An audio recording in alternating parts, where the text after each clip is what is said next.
Vamos todos cantar de coração. Tá começando aqui com o Benja. O homem tá aqui, o homem chegou. Alexandre Campelo, o novo presidente do Vasco. Vocês acharam que eu não ia buscar o homem? Não, lógico que buscar o homem. Que prazer te conhecer. Prazer é todo meu, Benja. Antes eu quero te perguntar um negócio. Eu te chamo de doutor, porque você é médico. Te chamo de Alexandre, te chamo de Campelo. Oh, e aí, presidente, o que você prefere? Eu não gosto muito de ser chamado de doutor e também não me acostumei ainda com essa coisa de presidente. Eu prefiro que me chame pelo nome, Alexandre ou Campelo. A maioria me chama por Campelo. Campelo? É. Então, nós vamos começar um papo aí com o Campelo hoje. Você que é torcedor do Vasco, né? Eu sei que o clima tá meio assim, foi uma semana meio conturbada, mas vocês têm hoje uma chance de conhecer, como eu também. Estou conhecendo agora o presidente do Vasco, o novo presidente do Vasco. Então você pode mandar suas mensagens no Twitter, tá aí, Campelo Fox Sports. Eu já ia chamar de Ale, mas eu falei, é muita intimidade. Ale, oh, Ale, beleza. Não. Então, antes da gente começar o nosso papo, vamos ver um pouco aí de tudo isso que está acontecendo no Vasco. Alexandre Campelo no Aqui com o Benja. Roda aí. Uma das eleições mais polêmicas e disputadas da história do futebol brasileiro. O Vasco da Gama tem um novo presidente. Médico respeitado, Alexandre Campelo vai ter a missão de recolocar definitivamente o clube de São Januário entre as principais forças do país e até do continente. Vasco de tantos e tantos títulos, de milhares de apaixonados. Campelo já fez parte da tua imensa torcida bem feliz e foi profissional dele. Hoje vai ter de se dividir entre o amor e a razão. Mandatário que chega para assumir o lugar do polêmico e emblemático Eurico Miranda. Campelo, que surgiu como uma surpresa. Era da chapa de Júlio Brandt, mas decidiu sair no final. Atitude contestada por alguns, mas sendo vista como jogada de mestre por outros. E foi quase mesmo um jogo de xadrez, só que nessa partida, Campelo vai ter de manter rei, rainha, torres, cavalos, bispos, todos vivos. Afinal, o Vasco não pode cair mais, merece sempre estar de pé, saudável, como um verdadeiro gigante que é e sempre foi. E convenhamos, uma tarefa que pode até ser atribuída a um grande doutor. A bola agora está com Campelo. Uma é boa, é dentro da fusaca. Vasco, Vasco, Vasco! É isso aí. Vamos começar por partes. No mundo do Vasco, todo mundo te conhece. Não, você foi médico lá durante muitos anos ou você estava ainda como médico ou você já parou de ser médico do Vasco há muitos anos? Não, na realidade eu saí da equipe médica do Vasco em 2012. 2012. Comecei acadêmico em 84, e aí em 86 já fui para o futebol profissional. E participei de todo esse tempo aí, pelo menos 2 décadas, as décadas mais vitoriosas do Vasco, eu participei. Quer dizer, no mundo da bola você está faz muito tempo. Há muito tempo. Faz muito tempo. Tem uma história no Vasco. Você tem uma história no Vasco. Ô, Campelo, você tinha um dia o sonho de ser presidente do Vasco? Isso passou algum dia pela tua cabeça? Olha, não. No primeiro momento, não. Uma coisa que nunca me passou, nunca tive essa ambição e sequer a vaidade de ser o presidente. Essa coisa surgiu naturalmente, né? A partir do momento que eu saí do Vasco em 2012, existia um movimento da oposição para tirar o Eurico, né, para vencer o Eurico na eleição que iria suceder o Roberto. E aí, pela representatividade, pelo meu nome no clube, pelo respeito que as pessoas têm por mim, e por ser um nome que não tinha nenhuma rejeição, eu fui convidado a participar. E aí, nessa eleição de 2014, eu apoiei o candidato Roberto Monteiro. Inicialmente, a ideia é que, em caso de vitória, eu reformulasse o departamento médico. E, enfim, participei dessa campanha. Nós saímos derrotados numa eleição em que o Eurico foi eleito e o Júlio chegou em segundo.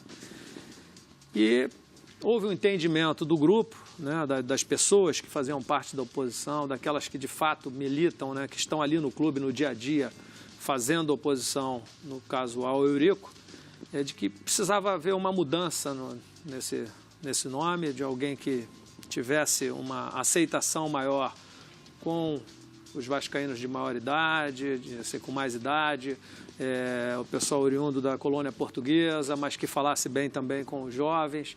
E a conclusão que se chegou é que o meu nome seria um nome interessante para ocupar esse espaço. E a partir daí as pessoas começaram a tentar me convencer a ser candidato.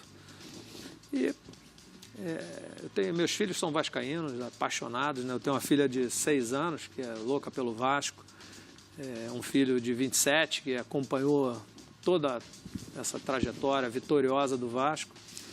E, enfim, isso despertou em mim o desejo de contribuir com o clube, né? De transformar o clube. Eu vi um clube muito ultrapassado, muito arcaico na sua forma de gerenciar, né?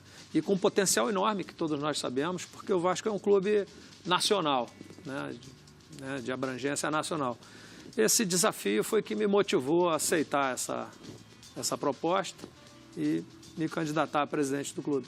Antes da gente entrar mais no detalhe dessa eleição, não tem nenhuma semana que você é presidente do Vasco. Não. Vai fazer ainda, né, na segunda-feira, vai fazer uma semana que você virou presidente do Vasco. Tua vida mudou? Radicalmente. O que mudou nessa uma semana já, que já deu para perceber, né? Que é pouco tempo ainda, mas pelo jeito foi uma semana intensa.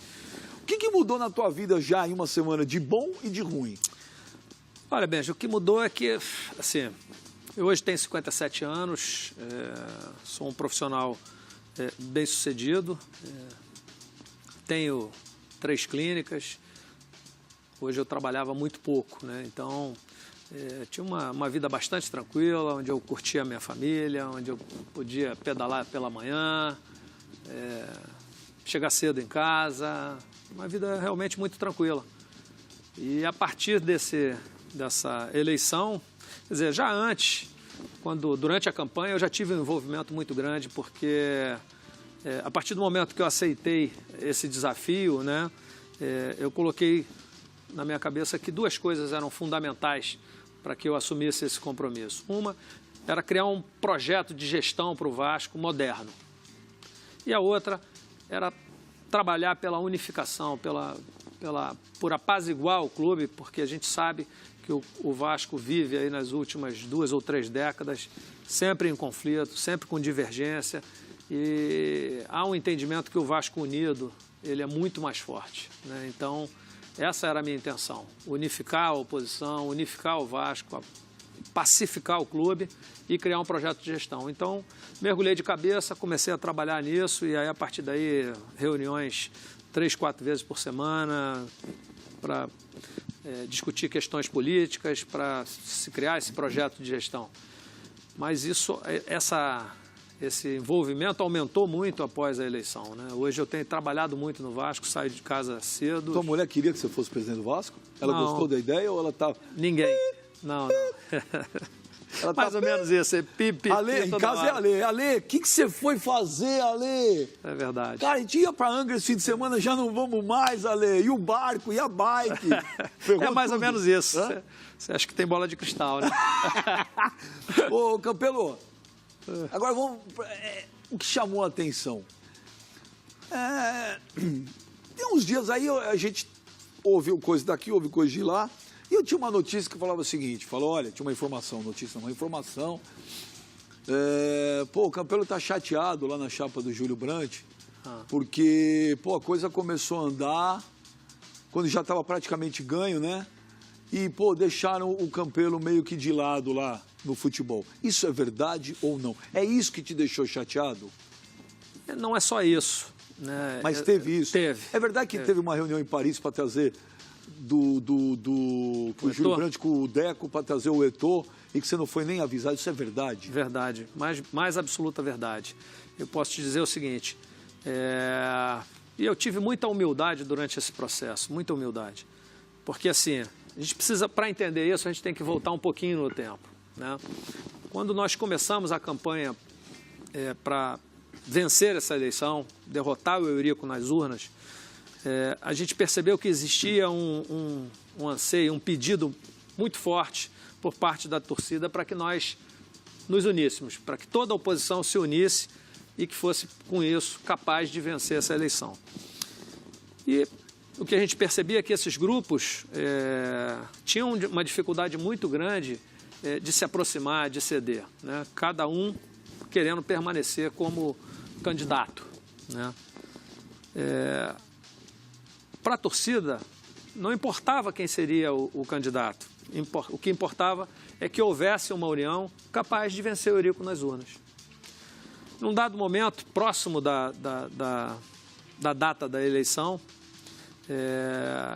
nós que já víamos conversando há algum tempo e resolvido criar uma forma de união, né, onde ficasse acordado o que caberia a cada uma das partes, muito próximo da eleição nós verificamos que nenhum de nós isoladamente venceria a eleição. O Eurico sairia vitorioso.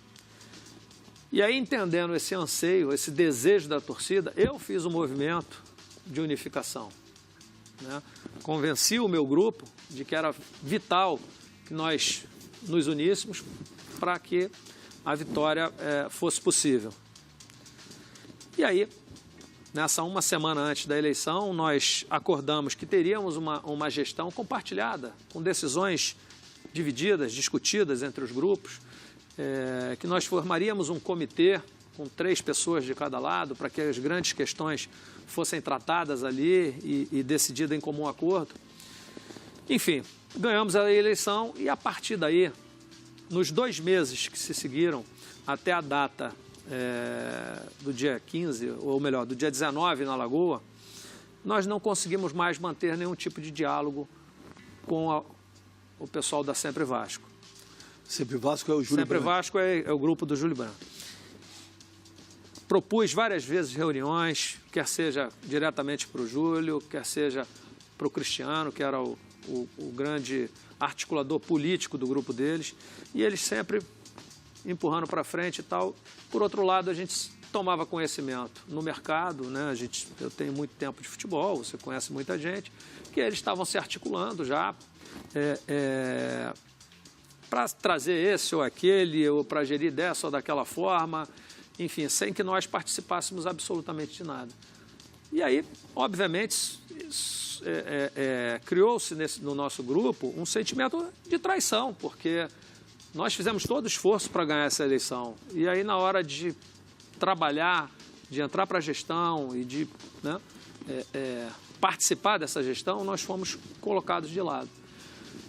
Nesse evento em que eles conversaram com o Heitor, no dia 27 ou 28 de dezembro, se não me engano, eu, por telefone, falei com o Júlio. Eu tinha ido para Angra, ele me disse que iria para a Califórnia e que voltaria no dia 2. E que no dia 2 mesmo, ou no dia 3, nós nos reuniríamos para tratar desses assuntos da gestão. E aí, eu sou surpreendido com a notícia de que ele está na Europa. E discutindo com o Heitor, em reuniões com o Deco, com o próprio irmão do Júlio, que é o Daniel, que foi sócio do Deco. Enfim, tratando de questões do futebol, quando já existia um entendimento que eu seria o vice de futebol. E aí veio aquela coletiva que ele deu, onde ele se posicionou dizendo que ia tomar a cadeira de presidente, que ia assumir, passando por cima do conselho e de tudo mais. Nessa reunião, ele não só, de certa forma, agrediu, ofendeu os conselheiros, os beneméritos, que são um poder do clube, como declarou que já tinha tudo pronto. O gestor, quem iria fazer a operação de jogo, quem ia ser da comunicação, quem ia ser do pessoal, do departamento pessoal. Ou seja, ele já tinha toda uma estrutura montada e nós não participávamos de nada. Nós estávamos completamente fora desse processo.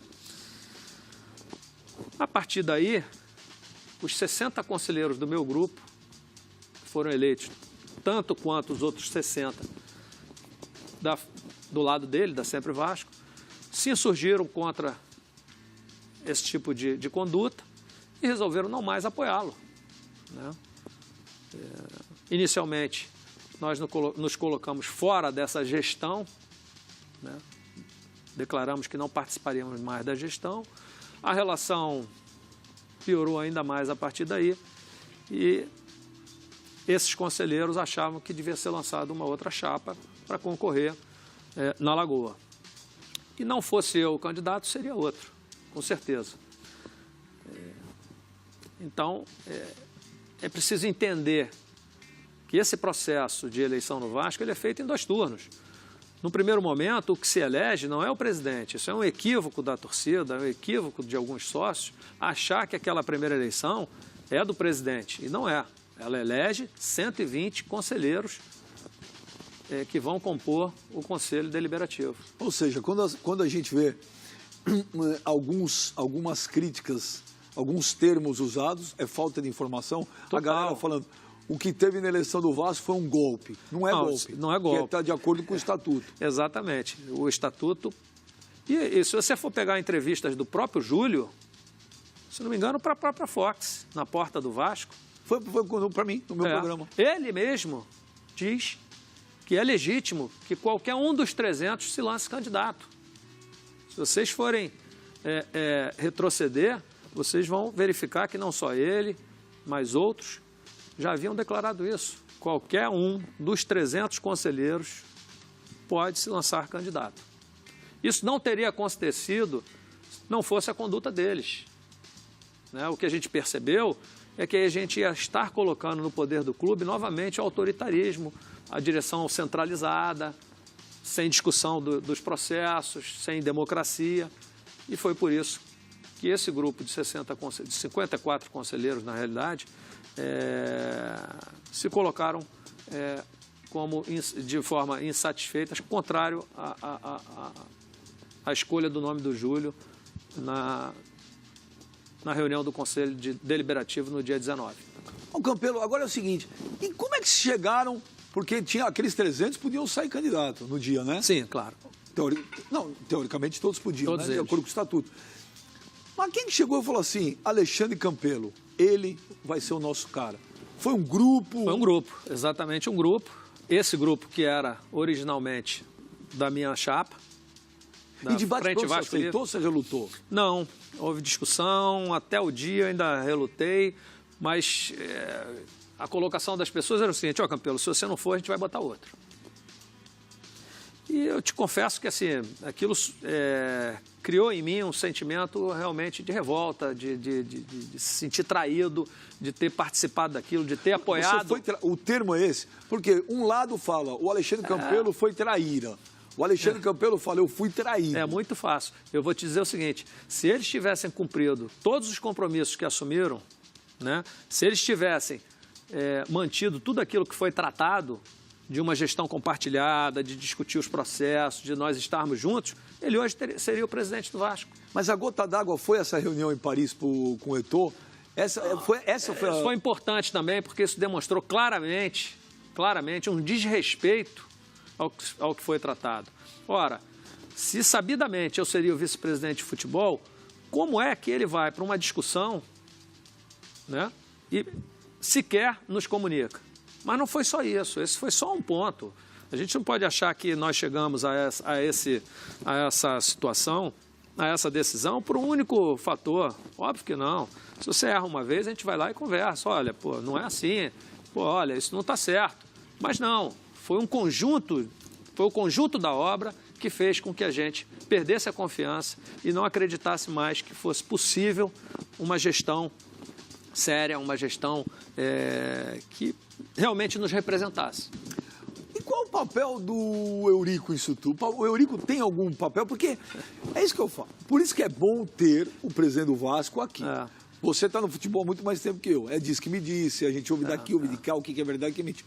O Eurico arquitetou. Não. O Eurico vai mandar no Vasco, o Eurico está junto, enfim. Absolutamente. Isso aí, as pessoas, quer dizer, tanto o Eurico tirou proveito dessa situação. Porque ele não queria ver o Júlio. Porque ele não queria o Júlio. Ele desde sempre odiava o Júlio. Não só ele, mas muitos beneméritos pelas atitudes do Júlio. Vale lembrar que quando o Júlio em 2014 ficou em segundo lugar, ele entrou com 30 conselheiros. porque a chapa vencedora nessa eleição para o Conselho, ela elege 120 conselheiros. E quem fica em segundo lugar, coloca 30 conselheiros.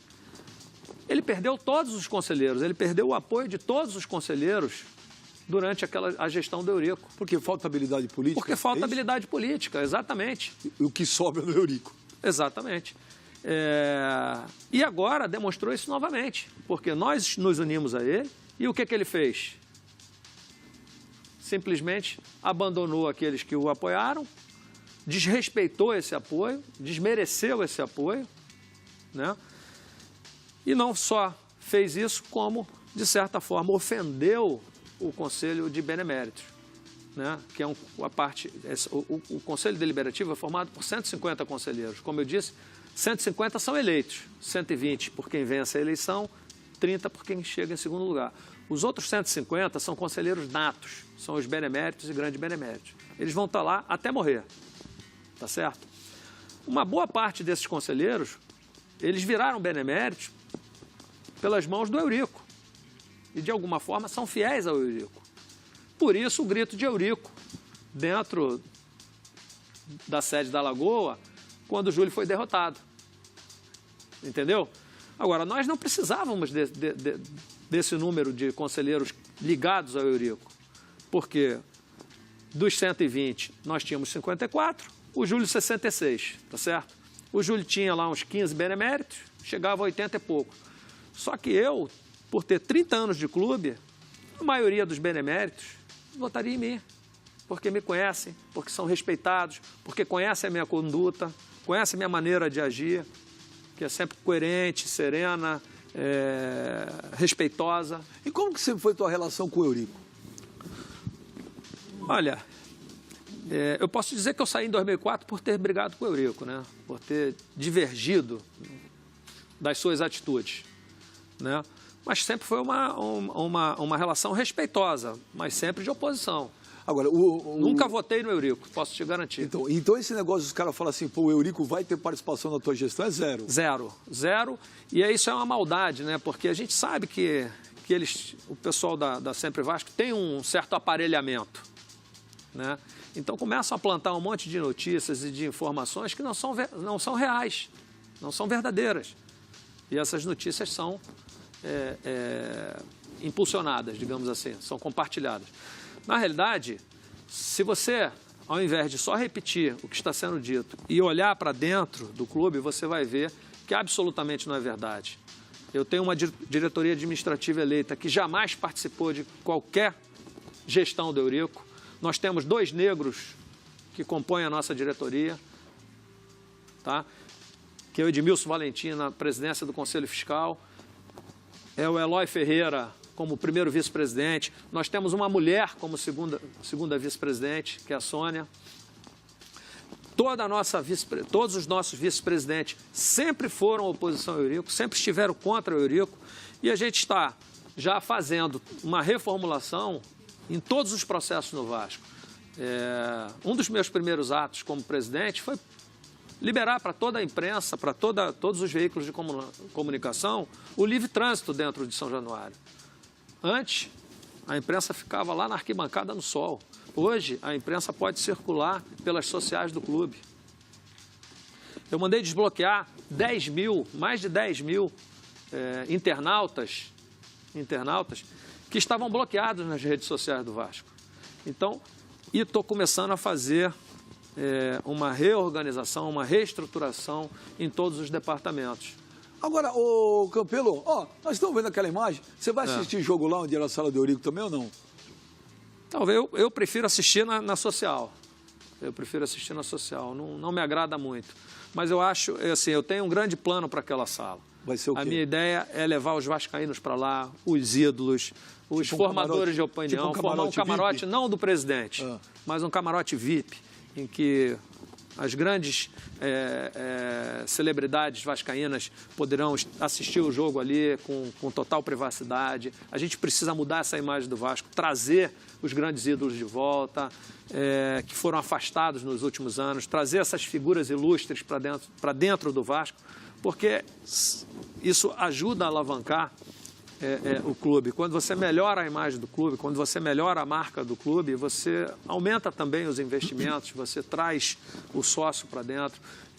Eu espero que o Vasco, a partir de agora, seja realmente do sócio, do torcedor. É isso que eu quero para o Vasco. Agora, o Campelo, olha, se o Eurico tivesse ganho, a estrutura está montada, o negócio estava caminhando. Nós não estou discutindo aqui se é bom ou ruim, mas estava montando. Sim. O Júlio, provavelmente, tinha já todo um plano, caso ganhasse, porque ele estava lá concorrendo. Você foi candidato do dia para a noite. Não, discordo. Eu era candidato desde maio, eu fui o primeiro candidato. Como eu te disse aqui no início, eu trabalhei num projeto de gestão, a união só se deu faltando uma semana para a eleição. Então você está equivocado, desculpa. Não, desculpa eu, se eu estou mal informado. Quer dizer, então em maio você já era candidato? Eu fui o primeiro candidato a se lançar. Então não sabia. Eu lancei a minha candidatura em maio, exatamente, porque eu achava que, eu entendia que precisava ter tempo até a eleição, primeiro para que os vascaínos entendessem que não era mais o Campelo médico, que era o Campelo candidato. Né? Então, E eu estaria concorrendo contra pessoas que já tinham sido lançadas anteriormente, ou seja, já era do conhecimento do sócio. Então, o que eu ia te perguntar, vai para água abaixo, porque eu ia falar assim, que você não tinha um plano. Claro. Então você tem. Tem. As pessoas falam assim... E muito bem estruturado. Então, quando a gente ouve as pessoas falar, mas o cara foi do dia para a noite e agora ele não sabe o que fazer... Isso é desconhecimento. É isso que eu quero te perguntar. É desconhecimento. É desconhecimento. Quer dizer, não é que você sentou lá na presidência segunda-feira e falou, pô, e agora... Eu não caí de paraquedas. Então, não é que você sentou e falou, e agora o que eu vou fazer? Você já sabe. Quer dizer, você já sabe tudo que você vai fazer. Como eu te falei, a gente já tinha um programa de gestão, com envolvimento de um número grande de pessoas do próprio BNDES que participaram dessa construção, entre outros profissionais capacitados. Entendeu? Agora, o Campelo... Isso foi fruto de grande discussão. Agora, Campelo, e a situação financeira? É muito ruim. Você hoje, você tem um número exato? Qual que é o buraco? Qual que é o prejuízo? Quanto deve o Vasco? Tinha até, aquela semana lá, a gente transmitia aqui a coletiva do Eurico, tinha que pagar as passagens lá para o jogo do Vasco na Libertadores. Falou, não vou pagar, enfim. A gente sabe a situação toda lá. Você sabe ao certo? Não. Não pelo seguinte, eu tenho uma ideia, você tem um balanço de 2016 e a gente não tem um balanço de 2017 ainda. Então a gente sabe qual é o comprometimento da receita do Vasco, nós temos trabalhado desde a posse, nós temos trabalhado em fazer esse levantamento. Hoje tem uma equipe direto lá dentro trabalhando nisso, levantando os contratos, levantando o passivo do clube. O que a gente sabe hoje é que existe um comprometimento significativo das receitas do Vasco, das principais receitas. A gente sabe que as principais receitas do Vasco são oriundas da cota de transmissão e uma boa parte dela está comprometida, pelo menos até abril ou maio de 2019. Então, esse será um ano muito difícil para o Vasco. Caramba, como é que você vai, e de onde você vai tirar dinheiro em 2018? Exatamente. Qual é a mágica? Eu posso dizer o seguinte, o Vasco, ele já foi possível tocar o Vasco em 2016 por conta do Profut, que aliviou uma dívida muito grande. E foi possível tocar pelo adiantamento das cotas de TV, né, em 2017, e venda de ativos, como o Douglas e o Luan. Esse ano a gente não tem essas luvas para receber. Então a gente vai ter, de fato, que trabalhar na redução de custos, trabalhar fortemente na redução de custos e na geração de novas receitas. Para isso, o sócio, o torcedor, ele é fundamental. É fundamental que o vascaíno entenda o esforço que nós vamos ter que fazer para ultrapassar 2018. 2018 é um ano que a gente imagina que tem um déficit aí maior do que 60 milhões. E como é que dava para trazer o Eto'o? Eu também não sei. Eu não sei porque eu não participei, né? Sinceramente, não sei. Eu acho que a gente tem que ter o pé no chão. Você não vai A gente tem que prometer entender... mundos e fundos para ninguém. Não, a gente pretende montar um time, uma equipe competitiva. Eu tenho conversado já com o Zé Ricardo. Nós temos atendido às solicitações dele. Ele está muito otimista de que é possível montar um time competitivo. A gente vai tentar equacionar uma série de despesas que nós temos, do passivo, que a cada hora surge na nossa mesa, e tentar trazer novas receitas. Já estou trabalhando, conversando com grandes empresários, buscando soluções. Por exemplo, como você disse, não existia caixa para o pagamento de passagens, de alimentação, de uma série de coisas. As contas do Vasco estavam bloqueadas por conta dessa vacância que existiu entre o dia 15, quando terminou o mandato do Eurico, e o dia 19. E aí a juíza determinou que fosse feita uma gestão compartilhada. Isso aí, de certa forma, inviabilizou o clube nesses dias. A gente não conseguia contratar, não conseguia fechar nenhum contrato, a gente não conseguia pagar nada e não existia receita. Então, nós fomos atrás de recursos. Se é uma empresa, ela não estava aberta. Não, com certeza não estaria estava aberta. aberta. Não. Só está aberta porque é o Vasco, porque é um gigante, porque tem muita força, senão não estaria aberta. E aí o que acontece? Fomos atrás de recursos, conseguimos pagar um mês de salário, equacionar essas despesas mais emergenciais, e aí temos a expectativa aí da entrada de alguns recursos, na tentativa de colocar as folhas salariais em dia, e a partir daí tentar buscar novas receitas. Esse é o nosso grande desafio. E a gente já está trabalhando para isso nos diversos setores, para que a gente consiga manter um fluxo de caixa, ou seja, receber mais do que gasta, para minimamente manter o clube sobrevivendo aí em 2018. E aí, a partir de 2019, sim, com o clube melhor estruturado, a gente conseguir alçar voos mais altos. Não leva que eu estou querendo tirar onda barato, que eu não estou. Calma, antes de você xingar que eu vou falar. O modelo adotado pelo Bandeira de Melo é um exemplo a ser seguido, porque o Bandeira, quando pegou o Flamengo numa situação caótica e chegou e falou mais ou menos o que você está falando para a torcida do Flamengo. Olha, vocês vão ter que ter um pouco de paciência. Não vou te xingar não, porque é isso mesmo. Eu acho que o vascaíno tem que entender e acho que isso até contribui, porque a situação nossa hoje é exatamente a situação que o Bandeira pegou lá quando assumiu. É um exemplo a ser seguido, é o que ele fez. Com certeza, não só o Bandeira, mas outros, né? A gente sabe de outros grupos, outros clubes que se reestruturaram a partir do caos, né? E o importante é ter essa vontade, é ter esse desejo, não medir esforços para colocar em prática, isso a gente não vai medir. Nós já estamos trabalhando no sentido de colocar uma auditoria dentro do Vasco, auditar, para que a gente entenda, para que a gente faça um diagnóstico da real situação do clube, né?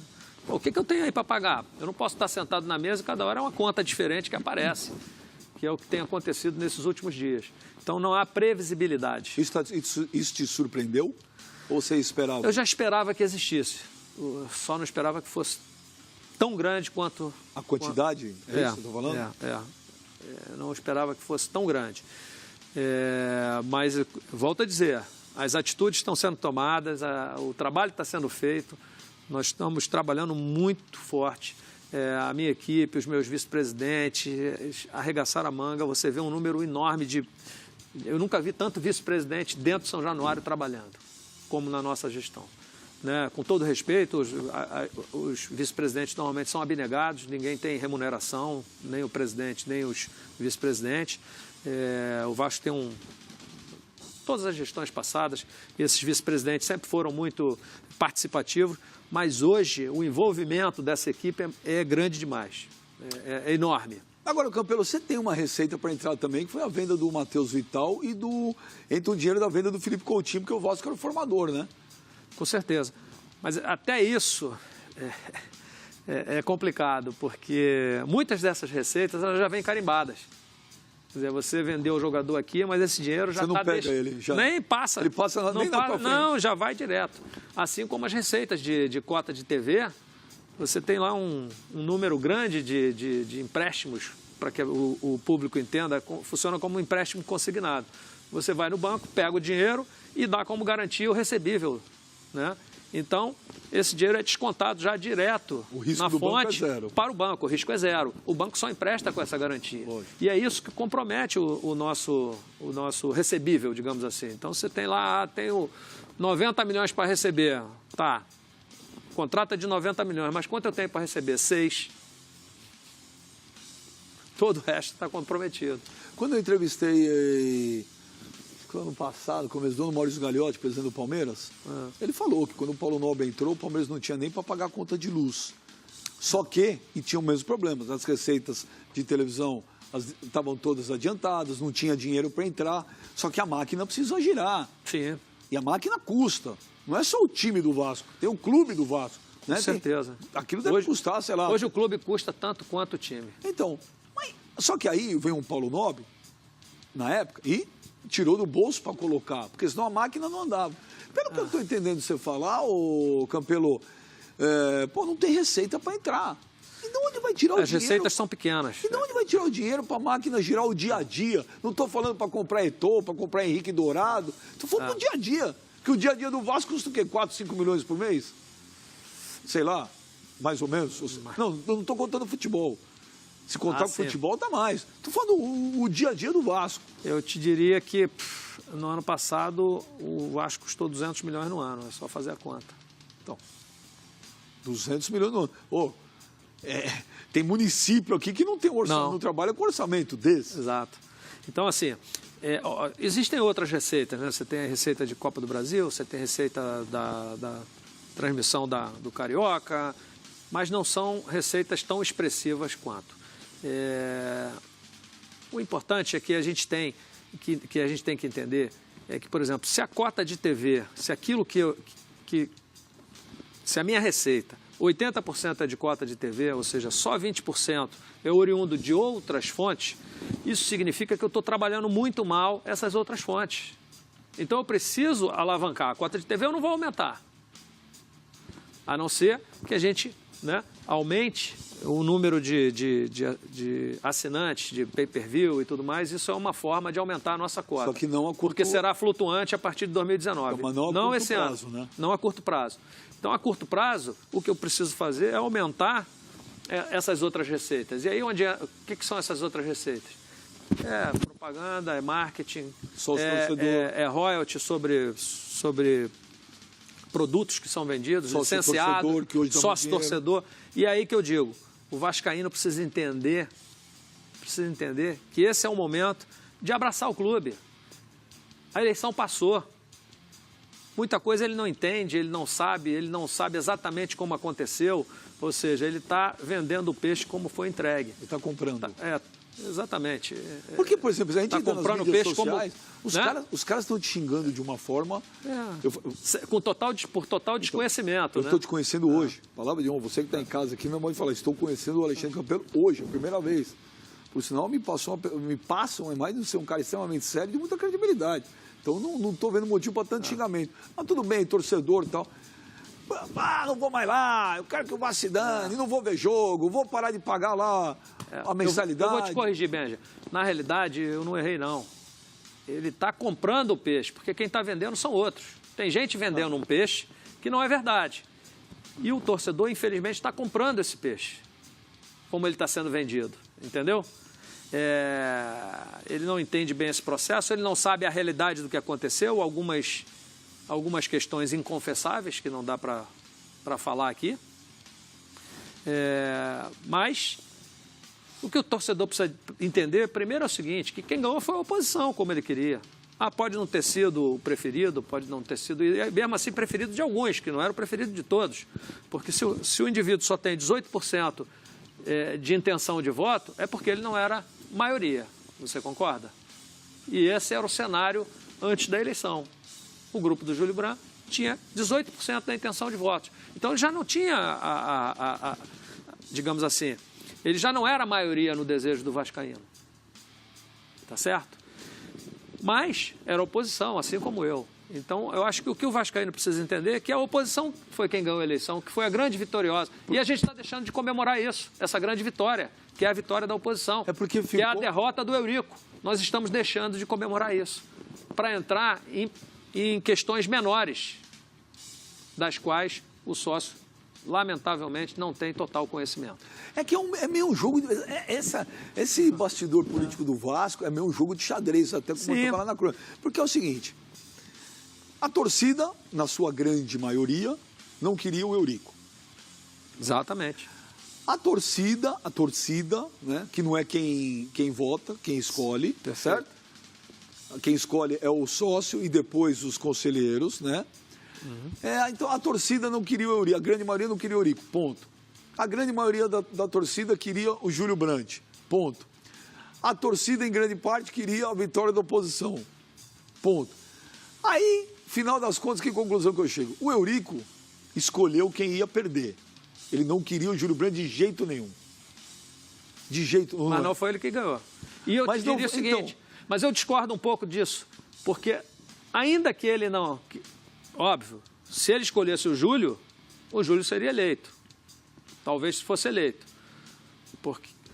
Mas se ele pura e simplesmente se abstém, nós ganharíamos de qualquer jeito. Não. Você sabe qual foi o final da votação? Quanto? Foi 151 a 88. Quase o dobro. Exatamente. Então aí que eu digo, o Eurico surfou nessa onda. Ele Então- tirou onda com o Júlio Ele e isso ficou muito ruim para mim. É isso que eu ia te falar. Porque Ficou como colou você- em mim uma imagem de que tem alguma parceria, alguma coisa É com isso o que eu Eurico. acredito. O que não, absolutamente não é verdade. E aí que eu digo, o vascaíno deveria deixar de lado isso e olhar para o que está sendo feito. Dar um crédito, né? Dar um crédito e olhar para o que está sendo feito. O vascaíno, a meu ver, deveria estar comemorando a vitória da oposição. E esquecer essa coisa de Júlio e Campelo. Porque ninguém é Júlio nem Campelo. O que as pessoas são vascaínas, né? Você perguntar ali ao torcedor, você é o quê? Não, eu sou vascaíno. Ele não é Júlio nem é Campelo. Ele tem que apoiar o clube. É que a imagem do Eurico é uma coisa tão forte, né? O Eurico é uma pessoa emblemática. Com O certeza. Eurico é carismático, né? O Eurico... Pô, você vê o Eurico, você vê Vasco. Né? Então, esse prazer dele, essa vitória do Eurico, talvez, em não ver o Júlio Brandt, é isso que você falou. Ficou Talvez a isso pé- cause revolta no torcedor, mas como absolutamente se não tem for- culpa como- disso. Porque ficou um negócio, o Eurico fez com que o Alexandre Campelo fosse o presidente do Vasco. Que e também que o não é Eurico essa vai estar por verdade. trás da gestão. Que também não é verdade.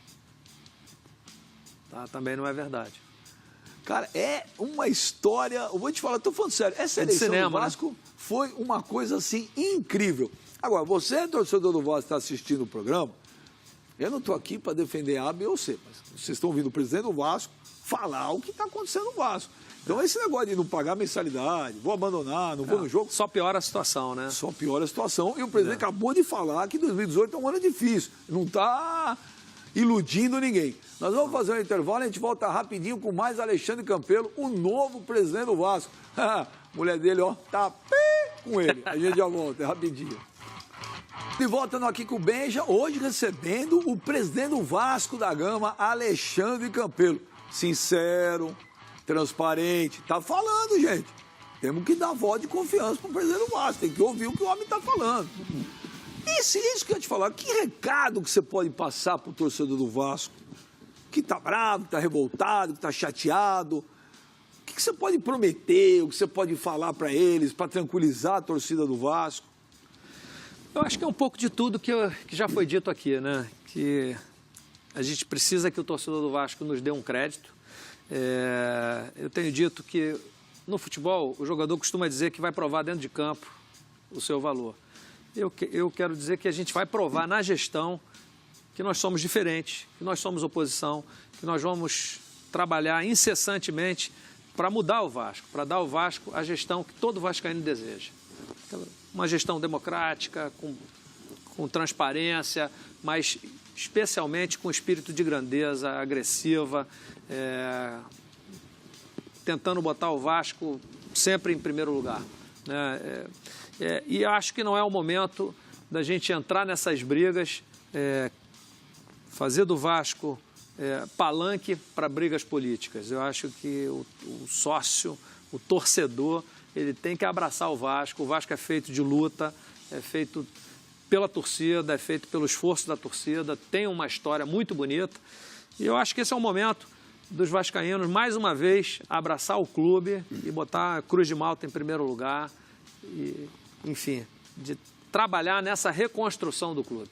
Agora, você contratou essa semana 2 gaúchos para comandar o futebol, né? O Pelaipe e o Nilton Drummond, o famoso Chumbinho. Isso. Já é uma mudança de filosofia do Departamento de Futebol do Vasco? Exatamente. A gente acha, quer dizer, um entendimento anterior de que não deveria existir essa gestão, né, de executivo no futebol, que deveria ser tocada pelo amador. A gente tem uma visão diferente. Eu acho que você tem que ter profissionalismo, você tem que ter um executivo, de fato, lá se dedicando 24/7, né? Quer dizer, o dia inteiro, 7 dias na semana. E é isso que a gente está fazendo, é implantar uma filosofia, uma metodologia, principalmente na base, que aumente a captação de atletas.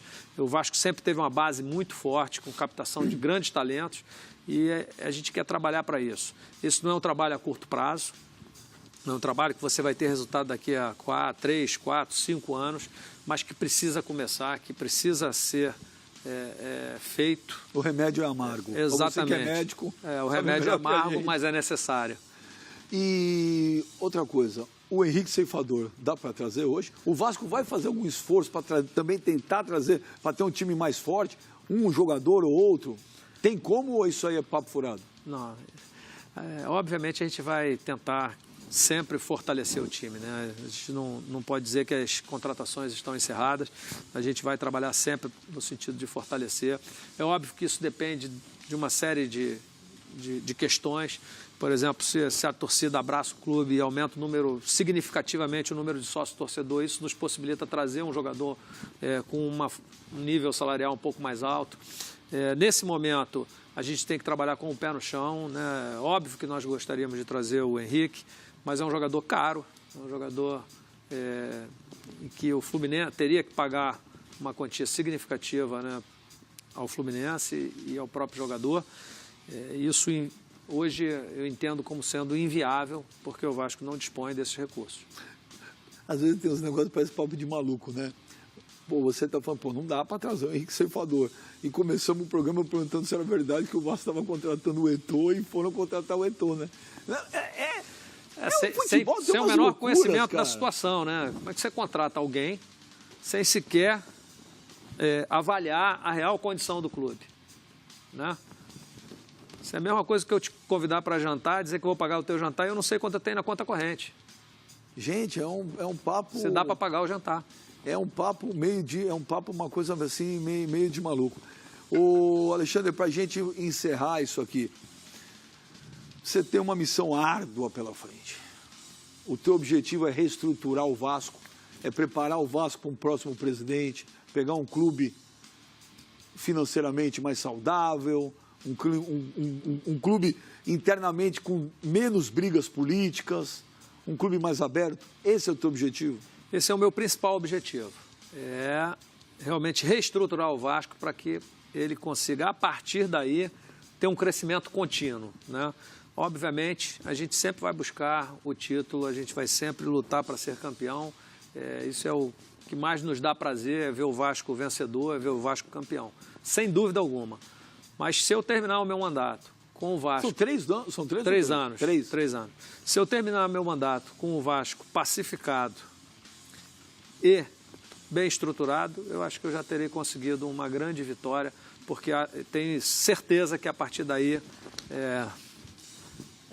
as vitórias, as conquistas, elas virão com certeza. E Angra agora só via foto pelo celular, né? Eu acho que é. E olha, não é só a esposa que faz pi, não. Até a filha está fazendo. Ah, que barato. Alô, Benja, foi um grande prazer ter essa oportunidade de falar para os vascaínos, de participar do seu programa, que é um programa bacana, descontraído, na linguagem mesmo do futebol. Acho que isso é um... O interesse é esse, que o torcedor do Vasco, todos te conheçam. É um bate-papo. Mas que principalmente o torcedor do Vasco conheça, como assim eu o conheci hoje, né? Porque é a primeira vez que estamos nos vendo. Muito legal, eu torço por você, sucesso, espero que o Vasco tenha dias de glória aí, tá bom? É o que todos esperamos. Cara, que legal, o Alexandre Campelo, presidente do Vasco da Gama, no Aqui com o Benja. Então, torcedor do Vasco, assistiu o programa, gravou, ouça. As pessoas têm mania de, às vezes, sair xingando tudo sem conhecer, sem ouvir. Ouça, conheça. E aí depois você tira as coisas. Depois você pode até xingar, né? Mas antes, não. Ouça. Eu acho que tem que primeiro analisar, Ah. né? E dar a oportunidade do controverso. Com certeza. Tá aí Alexandre Campelo, no Aqui com o Benja. Semana que vem estamos de volta. Valeu, gente. Tchau. Vasco, Vasco. Casaca.